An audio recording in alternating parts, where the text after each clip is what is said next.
गुरुर्ब्रह्मा गुरुर्विष्णु गुरुदेवो महेश्वरः गुरु साक्षात् परब्रह्म तस्मै श्रीगुरवे नमः।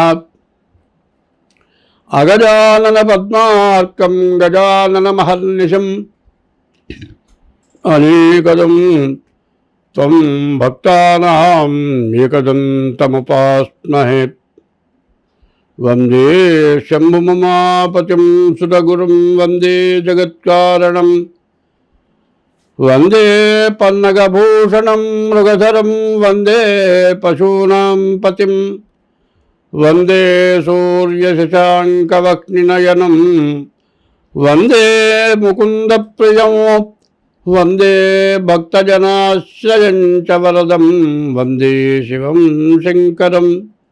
या कुन्देन्दुतुषारहारधवला या शुभ्रवस्त्रान्विता या वीणा वरदण्डमण्डितकरा या श्वेतपद्मासना या ब्रह्माच्युतशङ्करप्रभृतिभिर्देवैः सदा पूजिता सा मां पातु सरस्वती भगवती भारती निःशेषजाड्यापः।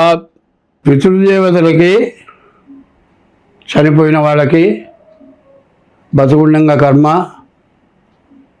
మరి బతుకుండంగా అన్నం, చచ్చిపోయిన తర్వాత కర్మ, ప్రతి సంవత్సరం తద్దినం ఇట్లాంటివి చేయటం చాలా అవసరం. ఇది తప్పనిసరిగా చేయాలి. ఒకటి ఇది కాకుండా పిల్లలకు ఒకటే చెప్పారు, కాశ్యాంతు మరణాన్ముక్తి అథవా పుత్ర సన్నిధం ఉంది. కొడుకు ఎన్ని దుర్మార్గపు ఇబ్బందులు పెట్టినా, బాధలు పెట్టినా, తండ్రి అయిన వాడు కాశీలో మరణిస్తే మోక్షం అన్నారు. లేకపోతే కొడుకు దగ్గర ఉండగా మరణిస్తే మోక్షం అన్నాడు. కాశీలో మరణిస్తామో లేదో తెలియదు, కానీ కొడుకు దగ్గర మరణించాలని తండ్రి కోరుకోవాలి. కొడుకు తండ్రిని జాగ్రత్తగా చూచి కడతీర్చాలని కోరుకోవాలి. ఇవి రెండు కూడా అవినాభావ సంబంధమైన సంబంధాలు. ఇది తెంచుకుంటే పోయేవి కాదు. కానీ కష్టాలు వచ్చిన తర్వాత అయినా, బాధలు పెరిగిన తర్వాత అయినా, సమస్యలు ఎక్కువైన తర్వాత అయినా బాగా తెలుసుకొని అమావాస్య రోజున పితృదేవతలకు తర్పణ చేస్తే నష్టమేం లేదు.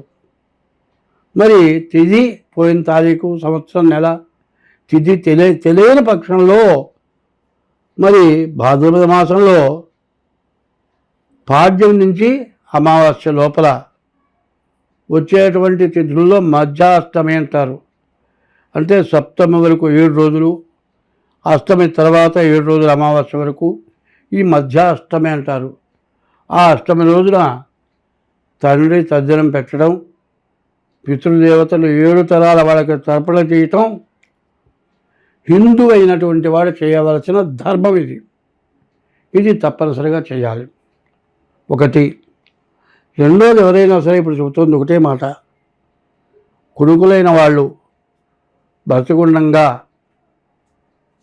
తెలియక ఎన్నో బాధలు పెట్టి ఉండవచ్చు.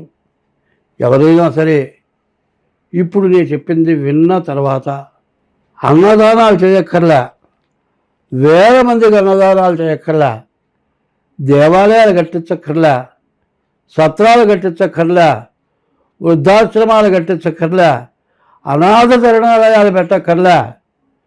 కన్న తల్లిదండ్రులకు అన్నం పెట్టండి. ఇంతకుముందు పెట్టిన వాళ్ళైనా సరే దయవుంచి తల్లిదండ్రులకి అన్నం పెట్టండి.